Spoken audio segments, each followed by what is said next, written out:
Okay, we're live, and I'm just trying to extend my microphone cord a little bit so I have it closer to me. There we go. Whew.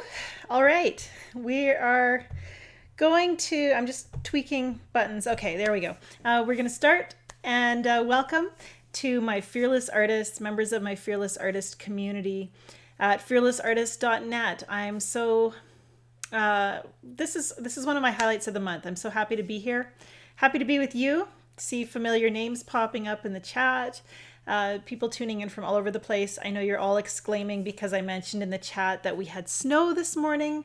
Kids were getting ready for school. I looked out the window and it was raining, and for some reason, my husband had left the door of his truck just open all night. I think because it was dark when he came home from work and he was unloading his tools and he just didn't realize he'd left it open. So I ran out and checked to see if the cat was napping in there and closed it up and hoped it was dry. And when I went back in the house and getting ready for school, then all of a sudden we noticed that the snow or the rain and the leaves coming down was looking suspiciously like flakier. And so, sure enough, we were having a very wet snow coming down this morning. It has stopped, thank goodness, and hopefully stays away for the rest of the day.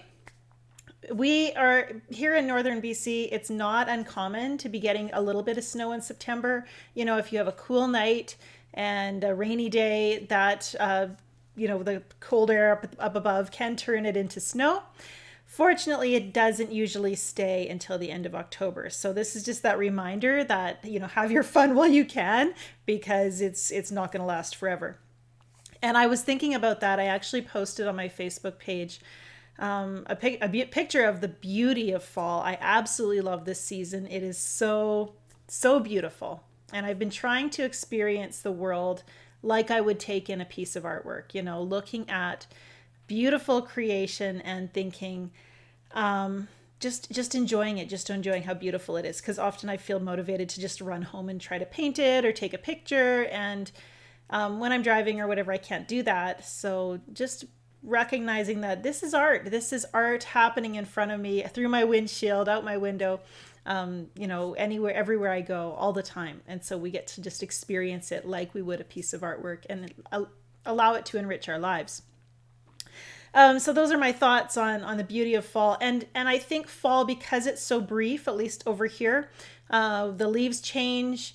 You might have a couple weeks of beautiful color, and then even if it doesn't snow, the wind blows the leaves off the trees and they fall to the ground, they turn brown, and it's a little bleak looking.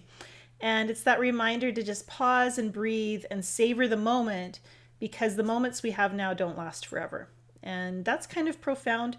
Lessons from a leaf, lessons from fall. But I think for me anyhow, it's a good reminder as we go into this season. We are doing a critique session today. And I'm going to talk a little bit about what that means, because I always go into these critique sessions a little bit nervous, and I'll tell you why. And there we go. We are good. I'm making sure you can hear me because I've been rambling here for a moment. We are going to talk about watercolor mastery. Lisa's asking who's going to be doing watercolor mastery in October. So we're going to talk about that course. For those of you who have taken it, feel free to say so in the chat. Let us know. I know for a lot of you, those who have taken it, talk about the impact it had on your watercolor journey and the way you think about your art. And that's really what this is all about. Learning how to think about our art. And actually, that's what this critique session is about. I go into these feeling a little bit nervous because I don't want to unduly influence you. If you're painting a painting and I come along and say, "Ooh, I love that," and yet for you it is not a style you're comfortable with, if that's actually getting away from the artist you truly need to be, I don't want you to be pursuing a certain style or approach to painting because you want to please me. And I was talking to my daughter about this week because she's immersed in homework right now. She's in grade 11, and she really, really is motivated to do well, to do well alongside the other students in her class. She's in a small school, and so there's just a dozen of them. And she wants to be the best. She's got a couple friends that are also very motivated learners. And so they're kind of competing. And so she's always in her mind, when she does her homework, in her mind, she's thinking, is this what my teacher wants to see? And is this equal or as good as or better than what the other students are doing? And because of that, she feels all of this pressure. And I think she actually often turns out work that is not as much about what she actually thinks. We're talking English, so you're often sharing opinions and things. Rather than sharing what she actually thinks, she's mostly thinking about what would please the teacher, and stand up beside the other students. And that robs her work of some authenticity. And actually, it makes it less genuine, it makes it less original. And so I've been encouraging her to just pull away from thinking about what other people are expecting, so she can really get to the heart of what she wants to say, about the book she's reading or the assignment she was given. My husband was always really good at that in school. He would do a book report and go, this book was the stupidest book in the world. And then he would write all the reasons why he hated it. And rather than trying to please the teacher, he just told her what he thought. And he had a teacher with a good sense of humor. And so she gave him good grades because he was good at expressing himself. But I think that's pretty funny. So when I come to these critique sessions, I don't want to praise work with that goal of just, you trying to win my approval. I love seeing everything my students are painting in the Fearless Artist community. All of those explorations that you're doing show the growth that you're committed to achieving, because when we're painting, we're learning, we're growing, even when it feels like we're taking diversions from the path. So I'm going to actually flip my camera around because I want to show you, before I start looking at some of the work that was posted in the Fearless Artist community. And just a reminder that you can post your work with the hashtag critique in the community anytime. And I'm just going to throw that up in the chat. Robin's there too to moderate. So if you have questions during the broadcast, you can feel free to ask them. Anytime you use that hashtag critique, it's just a little bit of a signal, using that hashtag and then the word in the description of your painting is just that signal for me to be able to find it. It helps us index the posts in the community. So it's kind of handy to use hashtags for that. And then I can use them in that critique session. I also look for them in the Fearless Artist community outside of critique sessions. There are times when I'll go in and I'll go through and look for stuff that's marked critique so that I can give some feedback. When you're struggling, it's really nice to get a second opinion. And that's one reason I love our community, because we can share our work and hear what other people see in it. And even when you're not asking for a critique, one thing you can watch for is when people comment on your work, notice what they comment on. If they're commenting on an area of the painting that's standing out to them, that helps you know that that's probably where the most contrast is. That's where somehow the most authenticity was coming through. Maybe your brush strokes were more confident. Maybe you chose a color combination or a flow of pigment that was really appealing. You can watch for those things and learn to reproduce them. Helen comments, does hashtag critique need to be under a certain topic? Sometimes I don't know where to put my work. You can always, what I would recommend is, unless you're working on a specific course in the Fearless Artist community, and Robin, correct me if I'm wrong, but in the Fearless Artist community, there's a topic, your current work, and I would almost always post my work there, unless it's painted for a specific course. When we go into watercolor mastery, there's going to be a specific section just for watercolor mastery students, and so the watercolor mastery students will primarily be posting there. For the rest of us, if you're just a member of the general community, anytime you post in my current work, you can post your work there and put that hashtag on anything, because it will come up for me. The hashtag critique will come up even if you've put it in the wrong place. We don't want you to stress about knowing where to put your stuff. We have moderators, Evelyn and Stephanie, who can help move things around if you do post it in just the worst place ever. But most of the time, we're not too fussed about where you're placing your comments and discussions. So, we're here. Fearless Artist community is for you, the students, you, my fearless artists, it's not about the rules as much as the people. So keep that in mind. We always try to any decisions we have to make, we try to always think about how they're going to impact you, the students, and not make it difficult for you to use. We're always working to make it better. Okay, so I wanted to show you a little bit about a little bit of what I've been working on, because I've said this before, I teach myself to paint every day, and that involves me learning how to critique my own work, to see the direction I'm going, and to choose new directions for my work as well.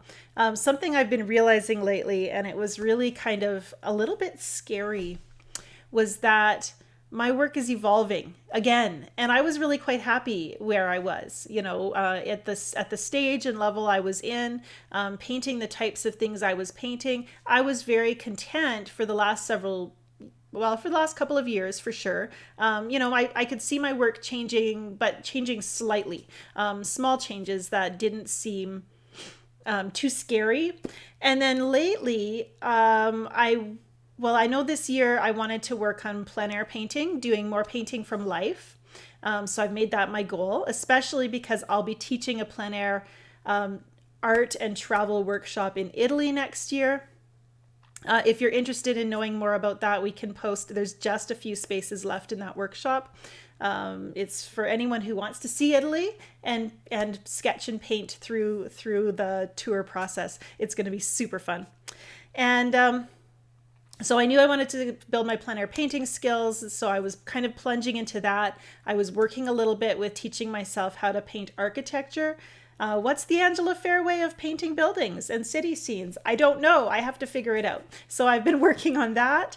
And in that process of applying learning to those areas, it was affecting the rest of my painting as well. And I really noticed it in the last 2 months as I taught 3 watercolor workshops. First, I taught my plein air workshop in Saskatchewan, and then I've just recently returned from workshops in Montreal and about an hour north of Toronto. I always say Montreal and Ontario, and it sounds wrong because Montreal is a city and Ontario is a province, but nobody's ever heard of Mono, which is the little town that my Ontario workshop was in, so that's why it's confusing. Anyhow, so as I'm teaching these workshops, I noticed my work was changing, and it's a scary thing to see your work evolve during a workshop when you're teaching. So I just want to switch over now, and also it gives me the chance to scratch my nose because it's like really itchy today. Anyhow, so here I have some of the things I worked on during my workshop. Now, first of all, this is something I made yesterday. And look at how different this little painting is from what I'm usually making. Everything, most of the time when I'm painting, everything is very soft and flowing. I've got a lot of fluid color. Let's see if I have something to compare it to. I have nothing really close by that's similar. My usual style, it might be a little bit more like this. This is something that's pretty predictable. I know that this looks very much like something I would do because I did it. But this is something that's very different from what I would ordinarily paint. And I wanted to try out working with, I haven't done watercolor pouring in the past where you're mixing up little pots of color and pouring them over a masking fluid, masked off painting. So this was kind of like that. I didn't actually pour the paint, but I was using masking fluid to build up layers and working in kind of a subtractive way. So every time I added paint, I had a new layer of masking fluid on the painting. And then I came in and added some opaque watercolor, a little bit of gouache and watercolor to create some of the colors that are popping out here. And then just because I saw mushrooms, I had to paint little mushrooms in the bottom. So anyhow, that was really fun to do, but it doesn't look like me. But then as I started thinking about this and how it was such a departure from my style, I realized that my style, it actually isn't as big of a departure as I thought. My style has been evolving. In July, I painted this. Lots of crisp little brush marks paired with my usual fluid style. So that was kind of special. And I just found this painting. It was kind of buried under a pile. I'd forgotten I made it. I like it. So I like that pairing of crisp marks. And then in Saskatchewan, when we were painting at the lake, I painted this. And I started putting in some very crisp marks in my sky. Rather than making all my clouds soft, I was using these long crisp strokes to make my clouds different than what I was actually seeing. And I didn't love all the shapes that I made, but I kind of liked that I was being bolder with my brush strokes instead of just softening everything away. So I could feel that something was changing in that process. Then when I went to Montreal, I did this painting. And DSLR, you'll remember this. I did this mountain scene from a trip we'd taken that summer. And this is pretty traditionally something I would paint. You can see there's a lot of softness, very organic shapes. And then as pretty much immediately after, the very next day, I painted this version. And you can see it's very different. I'm using, actually I used a flat brush. And again, I went back to those bolder, crisper shapes that I've been kind of exploring. And I actually did a third version this size, but that one's sold. I don't have it here. The same with my Ontario workshop. I came to Ontario, I did this painting, which again, very traditional for me. Starting to put some architecture in there, enjoying some of the marks that my Loose Goose Dagger Striper brush makes. And then I tried this version, got to turn it here. And this was actually kind of Tom Hoffman inspired because he does some paintings with some very big, bold strokes like this. And so you can see that very strong swoop of cloud, very stylized. And then simplified down as well the shapes in here. And then I took that flat brush and I did this scene, which again is very, very stylized. Very much those blocky shapes that I've been exploring. I wouldn't call this painting a resounding success, but there are elements here that made me really excited. The opportunity to work with some of these bolder brush strokes. I really like this mark right here and this one over here.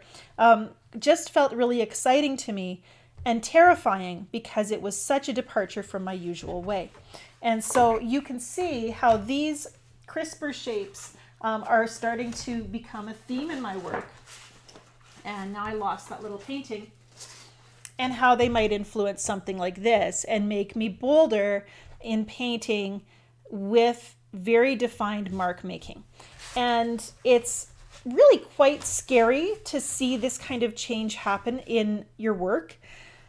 And I'm no exception to that because, of course, I have more to lose really because I've been painting publicly, I've been teaching.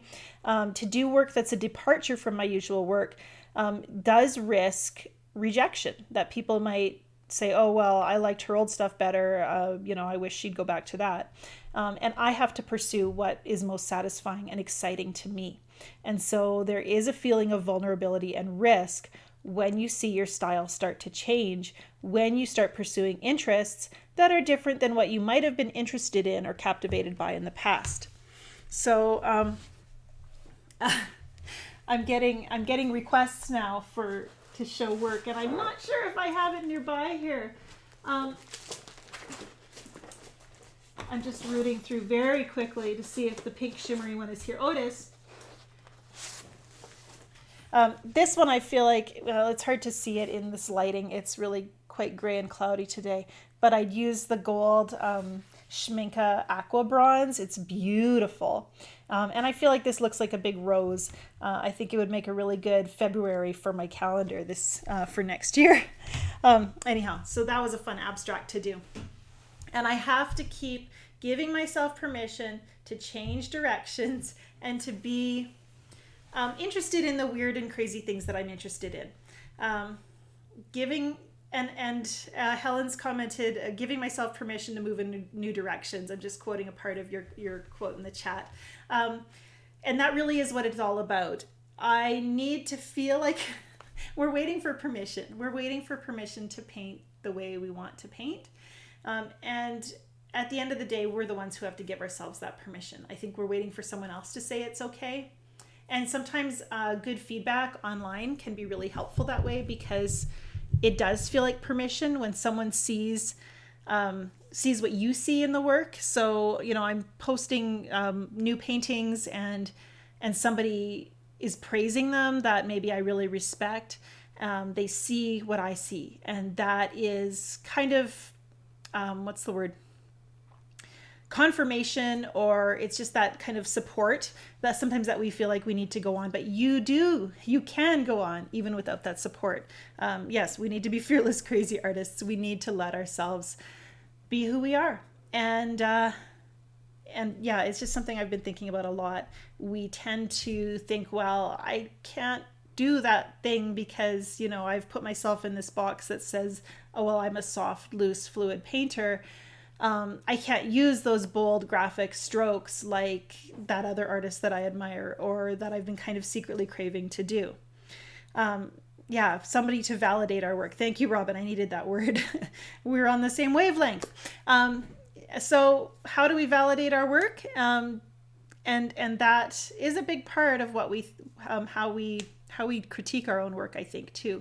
If we're not willing to, if we're seeking outside validation, that isn't always going to come when we want it or need it.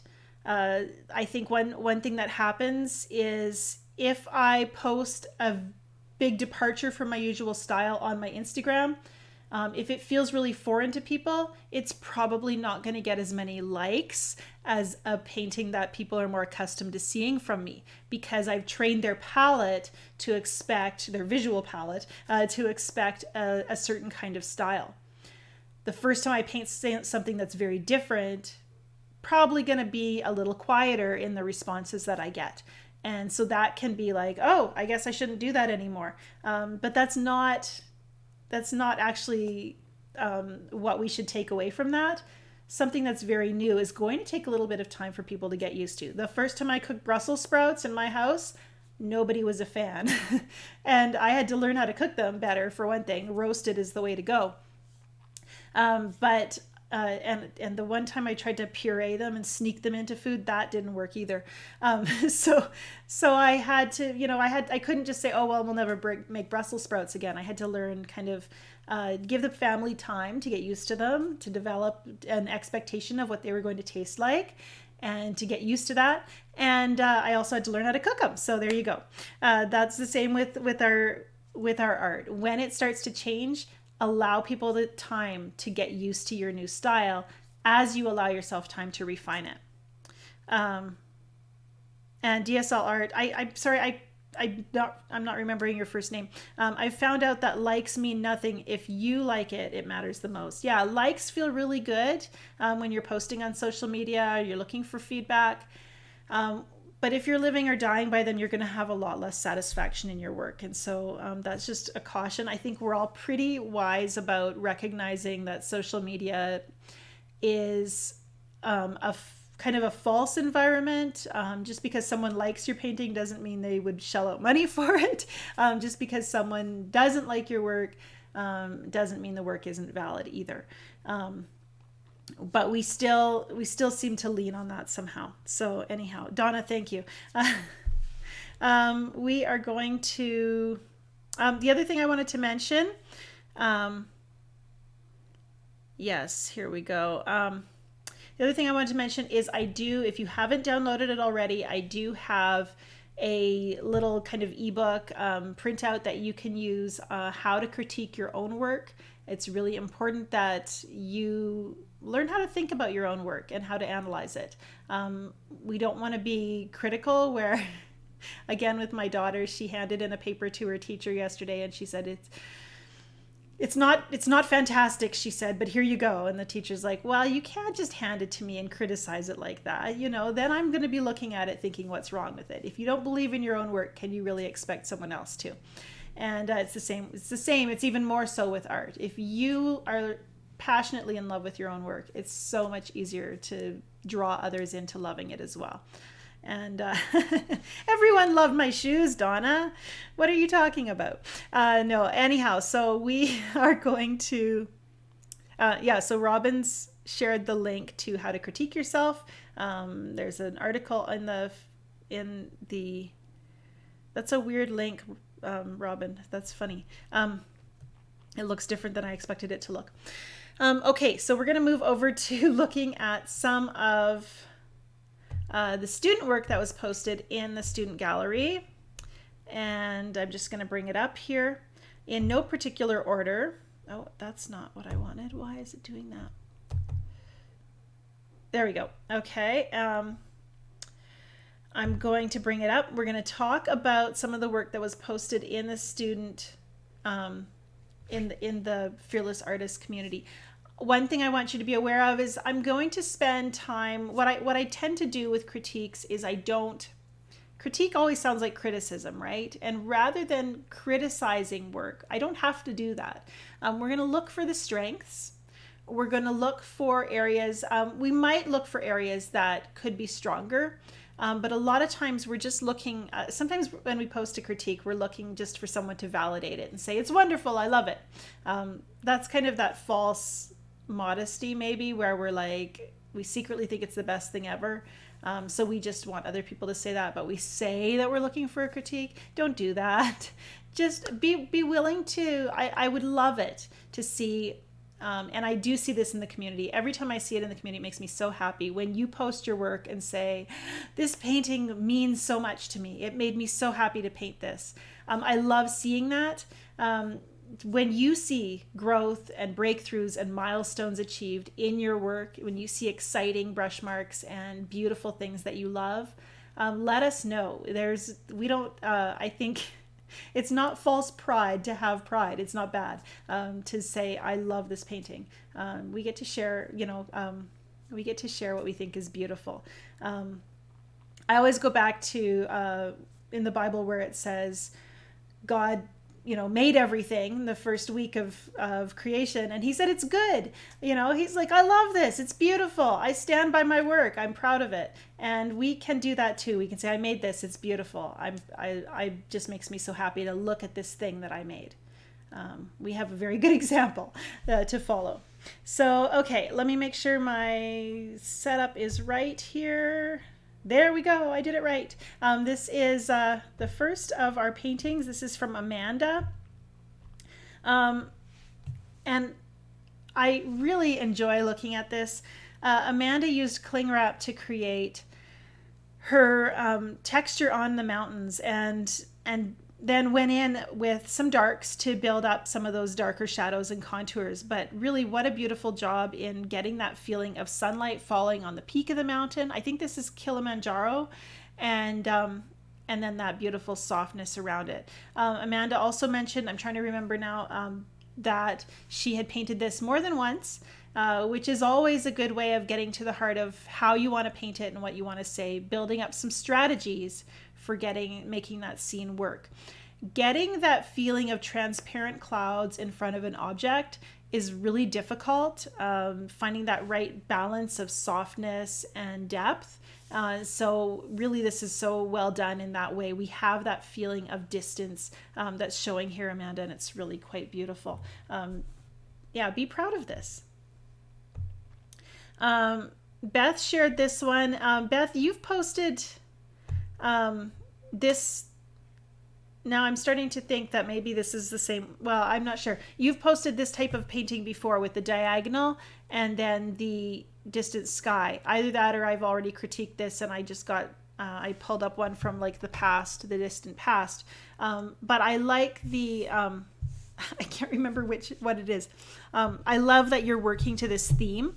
I know where you live because I taught a workshop actually at Beth's home before in Saskatchewan. And so I know this feeling of field and sky is so familiar and a recurring theme in your work.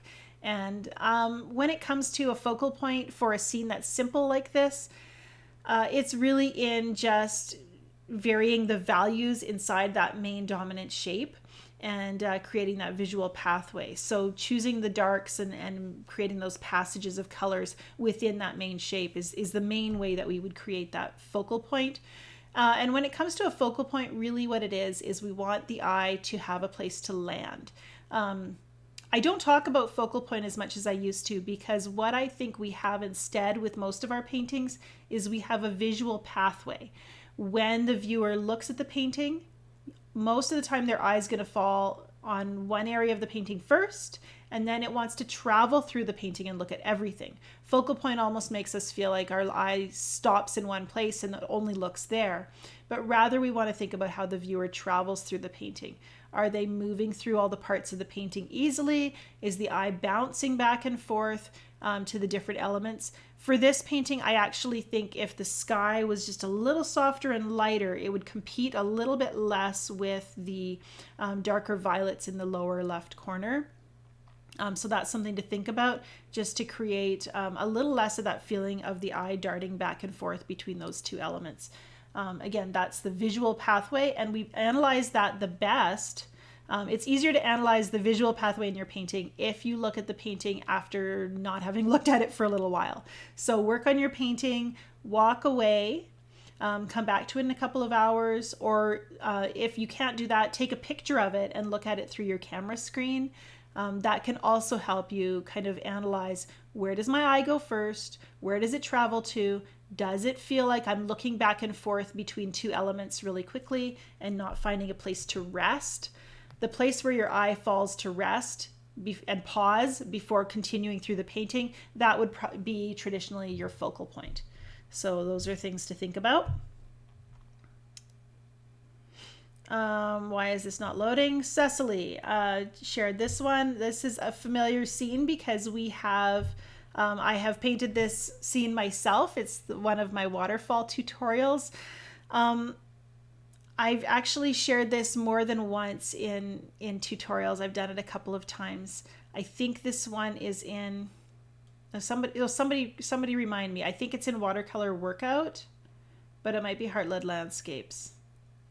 Anyhow, either way, this is an exploration into so many things, texture and color, and getting those contrasts right, because with waterfalls we tend to have a lot of contrasts. We have that strong dark tree shape that really brings the eye right to the waterfall, and then I really like the darks along the shore that lead the eye back up to that tree. So we do actually kind of progress through this painting from that focal point and following the dark boundaries all over the painting. I almost wonder if a little bit of dark value on the left where all the foam or the mist from the waterfall, if just pulling some soft darks down on the left would help kind of border the painting a little bit more and create even more contrast toward the waterfall, especially if you did it with a lot of soft edges, but just a hint of gray, like gray violets, rock showing through.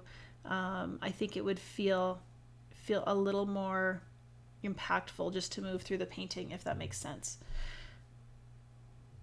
Really liking the neutrals and the texture there. Christy shared this one, and Christy, this one made me happy because of course I remembered that our trip in Saskatchewan where you joined us for the plein air painting at the church there. And so I love that you're continuing to paint this using reference photos. And this has just a lovely feel. I liked the way you softened everything out around the edges of the painting. Yeah, I don't have a lot to criticize about this. Not that I don't criticize paintings anyhow. But I'm not seeing like things where I'm like, oh yeah, she should immediately fix this. You do have a very crisp edge on the cross at the top, which might be nice to echo just a little bit of that same crisp color along the edge of a window, just to pull the eye back down, maybe. You do have a nice edge on the edge of the roof as well, which helps bring the eye down, but a little bit crisper edge on the window might help that as well. Just a hint of it.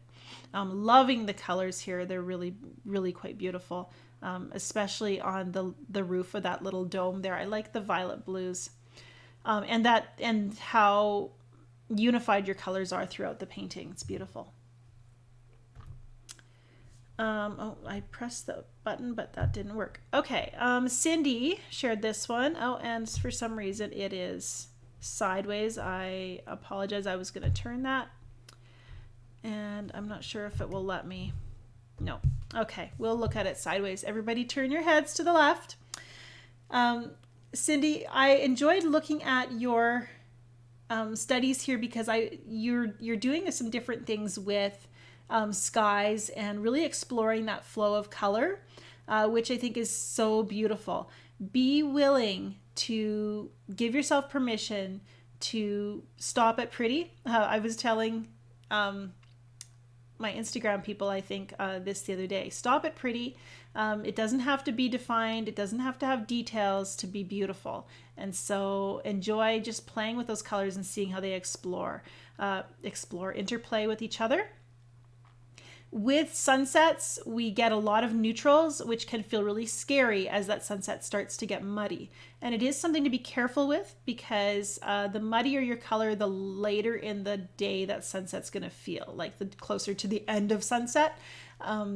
Earlier in the sunset, the colors seem to be brighter and cleaner, and then they get a little murkier as the sun fades and the blues of dusk take over. So that's definitely a feeling we're getting here. It's a little bit missing in the foreground of this painting. I think we need just a little bit of that when the sunset is faded to that extent, usually the light is mostly gone close to the viewer.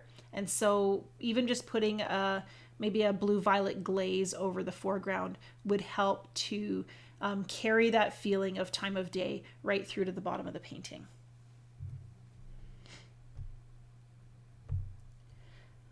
Just checking my time here. And okay, here we go. Cindy, this is the second one you posted, and I was only going to do one per person, and I forgot to delete the one I wanted to do and the one I didn't. So you get bonus here, Cindy. I have this is from a Jean Haynes tutorial, and I really like the softness that you created here. I think it would be fun to go in and maybe add a tiny bit of dark value detail to the flowers to help them pop forward more. I would leave the vase and stuff just the way it is because it is quite, it's doing its job, it's working. And anytime something's working without adding detail, you might as well keep it simple. But a little bit of darks around the flowers might just define them just a little bit more and give them a little more pop in the painting.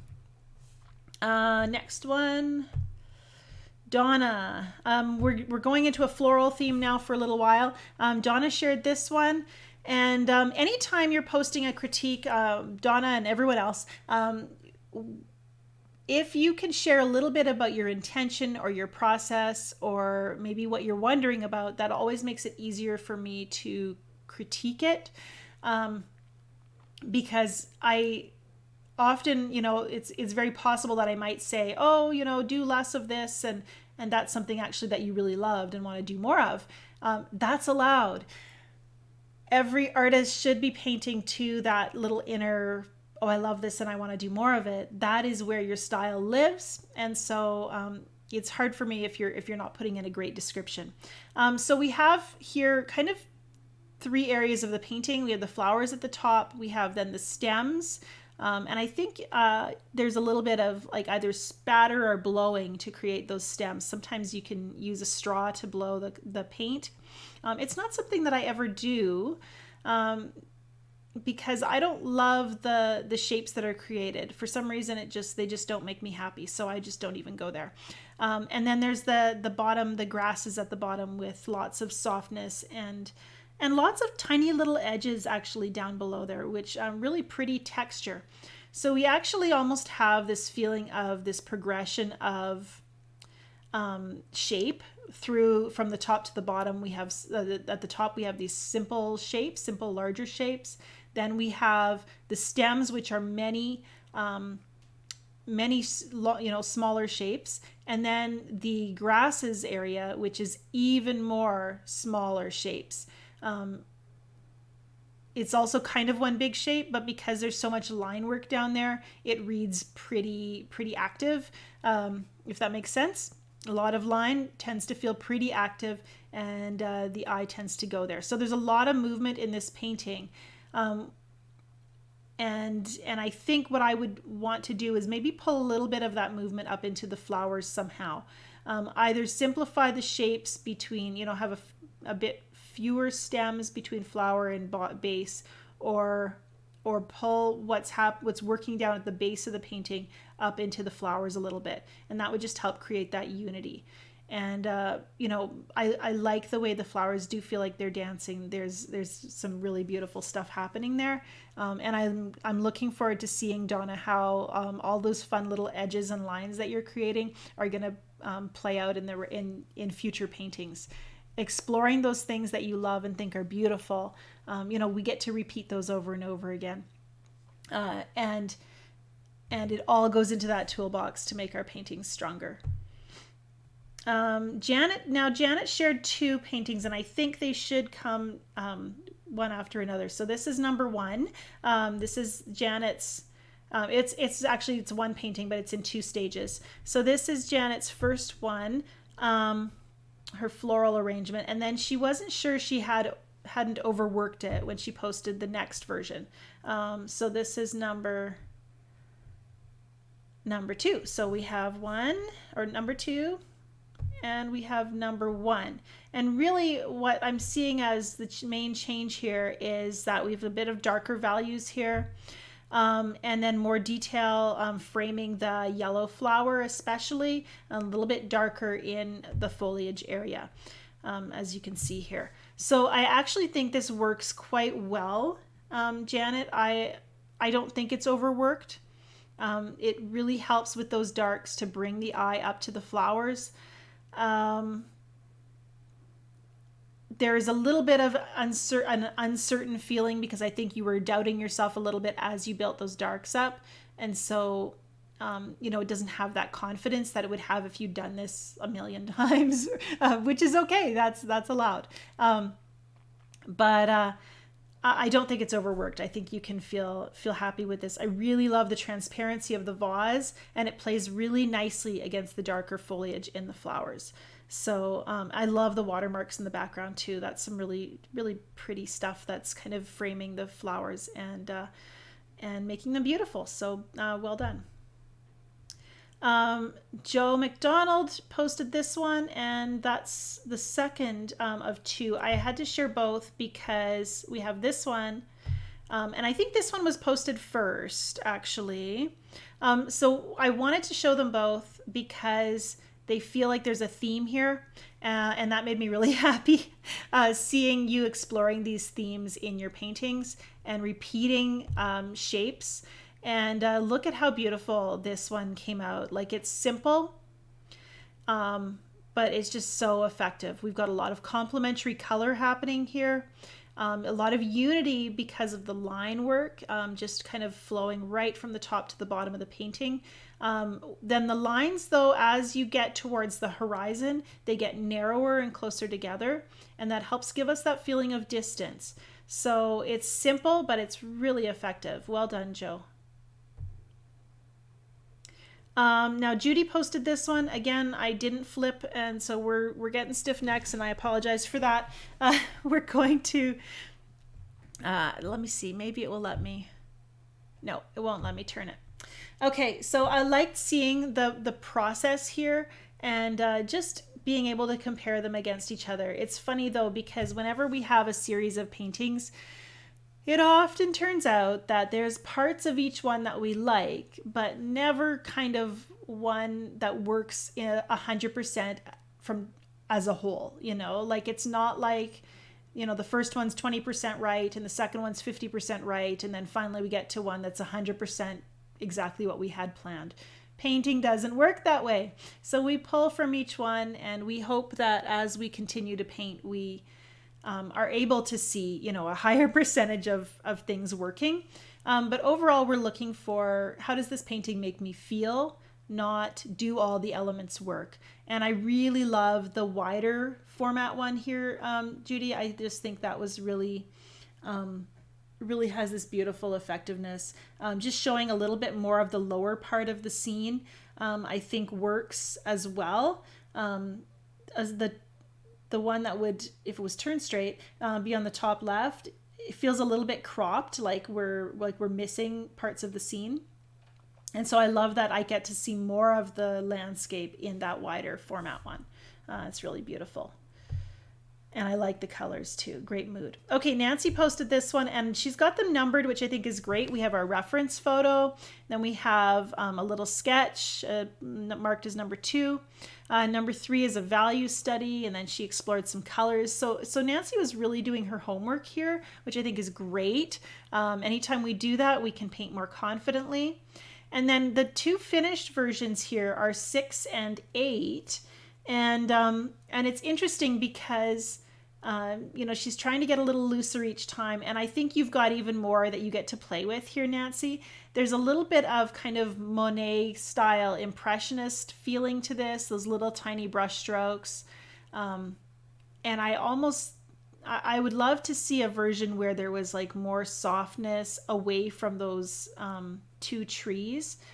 In your reference photo, it kind of feels like the red bushes are the focal point, but in your painting, especially in version 6 there, my eyes are drawn to those crisp trees that are emerging out of that kind of reddish bush. And so I'd love to see a version where the trees are really popping and everything else is much softer. But that's my own preference. I mean, you might decide to try a version where the red bush is just taking over the entire painting and everything else is soft and diffused. In your reference photo as well, the sky is really popping because it's so cool compared to so much of the painting that's warm. And so you could really pull out those cool colors in the shadows and in the sky, and then really contrast them with the warmer parts of the painting as well. Your choice of kind of a violet color for the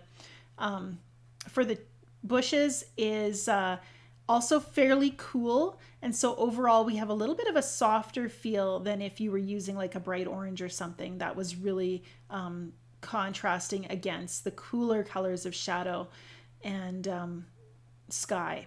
So, I'm speaking to this as though I were speaking to a more advanced painter. When I'm doing a critique, I tend to pull out more focused and specific critiques for students who are ready to be really thinking about interpretation. If you're quite new at painting, if I'm not sure of your skill level, my critique is probably going to be a little bit more generic. But we just, again, we want to really just think about the decisions that we make as we paint. They really show up in that final painting. The places where we feel uncertain, or the places where we get stuck because we just have one way of doing things, and that's okay. Sometimes we just need a little extra time to explore, and sometimes we get stuck in a rut where we're doing the same things over and over again, hoping for different results, and that's when we really have to try to shake ourselves up. Nancy, I'd love to see, I think, just a little pop of dark contrast in your number 8 version. You can see how well those darks in the trees are working in version 6. They wouldn't have to necessarily be in the trees, that strongest contrast area. In your reference photo, it almost looks like the shadows create the strongest contrast up against the brighter leaves. So that might be something you would want to explore and experiment with as well. I am going to take your questions in just a minute. We are coming down to the end. I had to share this one Pam posted this morning, and Pam, you didn't hashtag it with critique, but I had to share it because your description made me laugh. You said you let Slappy out to play and you had so much fun painting this. And I love that, imagining that we have an alter ego inside of us that wants to paint kind of wild and silly. That can be very freeing, and maybe that's who we should let out during our painting warm-ups. Let Slappy out and let them splash some paint around. That reminder of the childish fun of play. It really actually is who we really are. When we strip away all the masks and the desire to please and the desire to be a great and esteemed artist, at the heart of it is still that person who started to paint because we just thought it would be fun, and we just enjoyed it so much. And if we're not letting that person out to play, I think our paintings are going to be just, they're going to suffer for it. They're going to be just a little bit poorer for it if we're not showing our love of art and life. Roberta shared this one yesterday. and I managed to squeeze it in here to our critique session. Really beautiful textured paper here, Roberta. I'm looking like a handmade, maybe indigo or the Shizen paper, which really brings a lot of texture to the painting. I'm liking the depth here. Again, we have the cooler colors in the distance, and it's a little bit warmer in the foreground, which is often how landscapes tend to work. Getting those, I think those are red willows we're seeing in the foreground as well. I would love to see, and it's hard with handmade paper, but I'd love to see just a little bit more dark, crisp line, maybe in those reddish areas, just to help kind of the eye travel through and give us a little break in the textures. Adding a little bit of crisp line would just do that for us, I think. I get that feeling of the fields. We can see the angles are showing us the distance, especially between the clumps of trees there. That is farmland. So that's working. Good job. Roberta spends a lot of time plein air painting. She actually organized my Saskatchewan workshop, and where we spent 3 days painting outdoors. And it shows in your work, Roberta. You have that feel for the landscape, which is really beautiful. Okay, Sarah posted these 3 versions of her. I think the top left is your first version, Sarah, that you said, and then you explored it 2 more times. And this is I think you said you were getting maybe bored with it or something as you went into the 3rd version, and they're trying to figure out which one's working the best. I love the softness here, that feeling of fall, and that little bit of crisp and soft kind of, they kind of create a little bit of tension together, which isn't a bad thing. Tension can be good in a painting. I feel like in the first version, they really work the best because you have a bit of a visual triangle there. In moving, changing the positioning of your trees, it changes the composition actually quite a bit. That 3rd version on the right, we have the trees are each in the corner of the painting, which it might be more effective if you tried clustering them more toward the center and then softening out around the edges. I'd love to see a version where the trees are more toward the middle, or the crisper shapes, and then we had a lot more softness around the edges. I think that would feel that would resolve a little bit of that tension or that unfinished feeling that you were feeling. I've got one more. Oh yeah, this was Taylor's, and Taylor posted this one, and I wanted to talk about this one just briefly because you're exploring your tree shapes. This has line work. There's because you've kept the colors simple. It's also very much a value study style. And it's something we're going to be talking about in Watercolor Mastery. Actually, I'm bringing it into a new lesson in the course. I'm talking about painting one thing well. And I think doing something like this, an exercise like this, where you're studying a particular shape and making and planning ways to make it better and more beautiful, I think it's a really powerful way of growing your artistic skills. I've realized in my own watercolor practice that I think we have this idea that we are trying to get more complicated as we get better at painting, but for me the reverse has been true. I'm trying to get simpler in my approaches, less busy brushwork, more effective shapes, which actually mean fewer shapes that have more impact. And so learning to take, and we can really do that by taking our warm-up time and choosing to paint that one thing. So taking a tree, for example, and learning how to pull those shapes out and make it look like a poem of a tree is really what we're doing and when we paint. And so Taylor, you're exploring that here.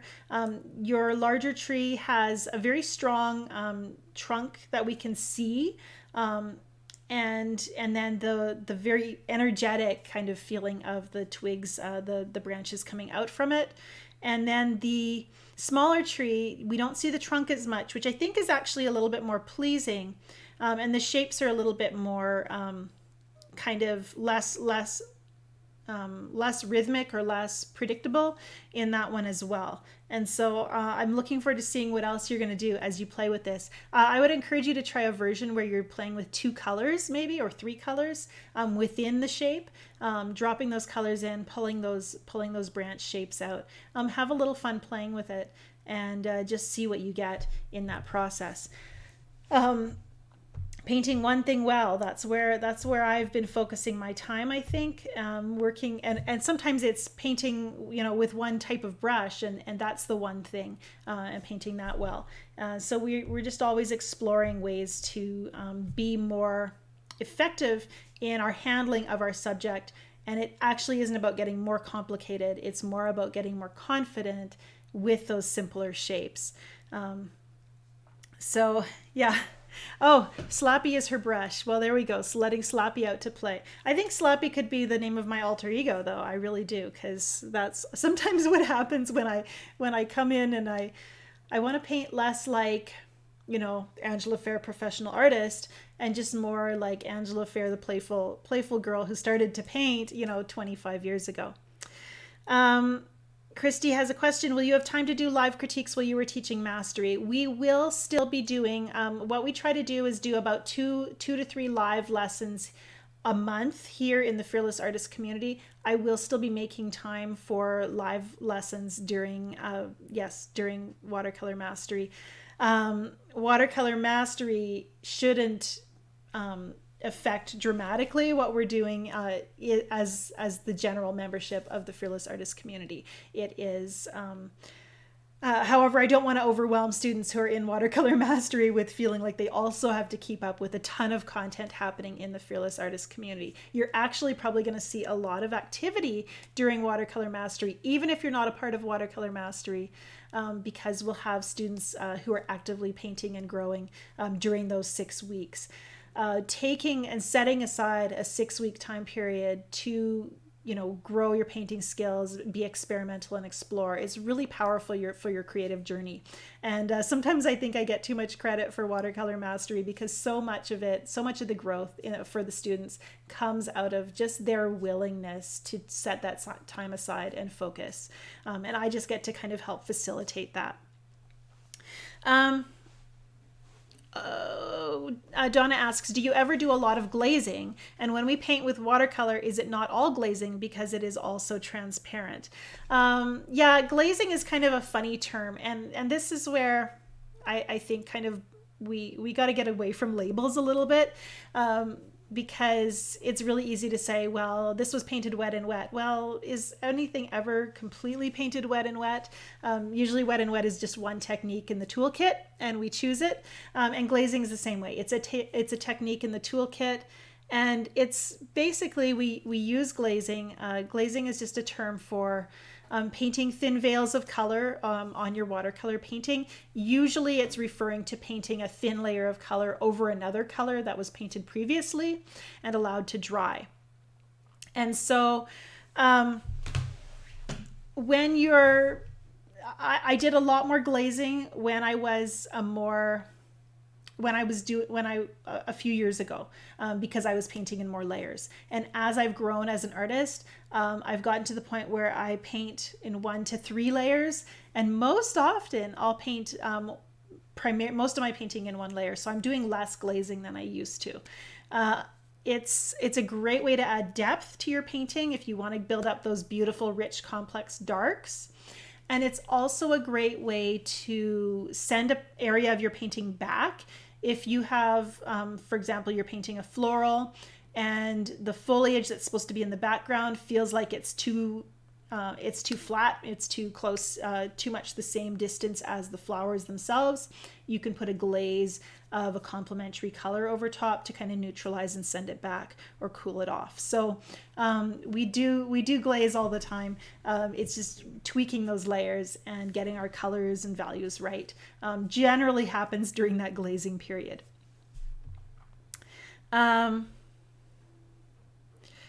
Any more questions? Love seeing your praise for the other student work that I shared today. Really beautiful. And Oh, Donna says alla prima is not easy with watercolors. Alla prima is generally when you do pretty much everything in that first layer. I think I'm defining that correctly. I'm not great with watercolor with artistic terms actually. I like to just get out there and paint, and I don't always think about labels. But it's actually it is really a challenge. And if you're wanting to do more, get more painting done in your first layer, a really good way to develop that skill is to do plein air painting. I met Mark Holmes when I was in Montreal. I'm going to be sharing his lesson on plein air painting in the community hopefully next month. And he does pretty much most of his painting in one layer. And so seeing his method for doing that, and hearing him talk about it, it was just that good reminder that, you know, we strengthen our skills when we do good decision making in those first layers. And that happens through just practice, you know, building that toolkit of strategies to use to make your painting stronger. Every time you paint, you're strengthening and adding resources to that toolkit. And that's something that's really, really powerful. I'm actually going to be back tomorrow with a live broadcast about watercolor mastery. So we're going to be answering questions about the watercolor mastery 6-week course. Enrollment opens on the 28th. That's in 2 days. Oh my goodness. And then we will be starting watercolor mastery itself on October 11th. We do a prep week, October 4th, just getting our supplies together and talking about what to anticipate and expect during the course. And if you've taken watercolor mastery in the past, students who have taken it once before are invited to come and go through it with us again. Watercolor mastery will be changing next year. So if you wanted to get in on this version of watercolor mastery, which includes a lot of demonstration paintings, paint along with me kind of stuff, I will be, that's happening this fall. If for some reason, again, watercolor mastery, you do get lifetime access to the course. So even though we'll be changing it up next year, if you've enrolled in watercolor mastery this year, you know that will always be there for you. So we encourage you to actually go through it more than once. If you've taken it in the past, and you can do that independently in your own time and just go through those lessons again. As you grow, you become ready to absorb new information that maybe flew over your head and you didn't even notice it because it wasn't on your radar yet the first time you went through. So I love that about learning, that, you know, the stuff we're not ready to hear, it just kind of doesn't even blip on our radar. And then when we're ready to hear it, you know, it's like, wow, where has this information been all my life? And that happens to me all the time. Robin's mentioned that our alumni, those who've taken watercolor mastery previously, will get an email tomorrow about how to join if you want to go through the second time with us. One reason I love having our alumni join is that you get to model kind of good student behavior, helping the students understand how to go through the course, supporting them as they grow and learn. And so it really makes for a great student community. Bev, that's a great question. What is a better way to learn? To correct an almost good pick or to start a new one trying to get it right? Personally, my feeling is if your painting is, if you know you're not 100% happy with your painting, if it's something that you are like, you know what, I'm never going to frame this, or, you know, it's not making me happy. Every time I see this painting, I'm just going to see the mistakes. That is your permission to kill it or cure it. Throw more paint at it, do the bold risk, and see if you can do some of your problem solving on that painting. If it's not going to turn out to be, you know, an outcome that you're happy with, why not use it for just the maximum amount of learning that you can get out of it? Then from there, you have the freedom to then improvise or take what you've learned from that one onto the next painting. Hopefully that gives you some ideas. Donna asks, are you changing watercolor mastery because of your changing evolution as an artist? What I'm doing actually, Donna, is the original watercolor mastery, like I said, it has a lot of demonstration paintings, a lot of kind of step-by-step, this is how I do it videos. We're actually going to be getting away from that and doing a much more mindset focused course. When I first launched watercolor mastery, I didn't have confidence that I could teach a course without those step-by-step demonstrations that people had come to expect. But I don't like seeing students lean on them as kind of a crutch, like, oh, Angela did this painting of flowers, I need to do the exact same painting, instead of taking the principles and applying them to my own style. So we're going to be much more outspoken and intentional about saying, this is principle-based content. This is not, if you want to be a more independent artist, we have to pull away from some of that step-by-step paint like Angela, and instead, how do I take this information and apply it to my own painting journey? So we're going to be working really with a focus on that. That content is in Watercolor Mastery right now in this version. I just want to be even more bold about how I present that, and more, I guess authoritative is a better word. So hopefully that makes sense. Shelley says, there was so much great content in Mastery. I'm still assimilating and practicing, so I hope to join with the new content yet next year. Yeah, I'm really excited about the new direction for it. The only thing I'm a little afraid of is that I really, really need to set aside some time to work on that content this winter. I have a really long to-do list for this winter. I'm working, I have a book I want to write. My Heart-Led Landscapes needs to be a book. And then Watercolor Mastery needs this revamp. So if you don't hear from me much this winter, that will be why. Okay, I'm going to wrap up. I actually have another call at 11:30, so I'm going to say goodbye for today.